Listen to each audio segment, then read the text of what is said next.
Një akt i rënd dhune ka tronditur fushatën elektorale në Korçë, ku kandidati për deputet i Partisë Demokratike Bledion Allbati është filmuar duke ushtruar dhunë fizike ndaj një shoferi kamioni.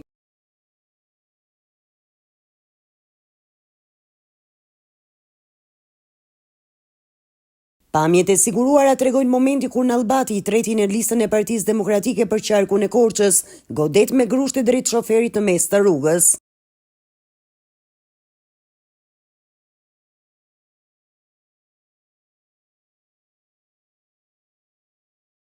Në përleshje është përfshirë edhe vëllai i tij Altin Allbati. Sipas videos, kandidati i PD-s i afrohet kamionit dhe pasi hap derën, hipën në shkallën e mjetit dhe vijon të godas shoferin nga dritarja e kabinës.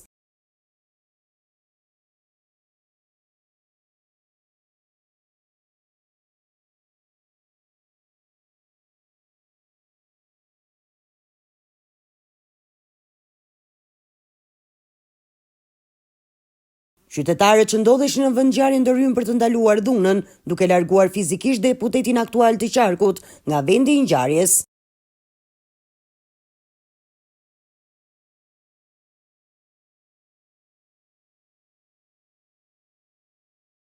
Motivet që quan në përplasjen fizike ende nuk janë sqaruar nga autoritetet, ndërsa ngjarja ka ngjallur reagime të shumta në rrjetet sociale, si dhe në opinionin publik, për shkak të përfshirjes së një kandidati për deputet në një akt dhune në kulmin e fushatës zgjedhore.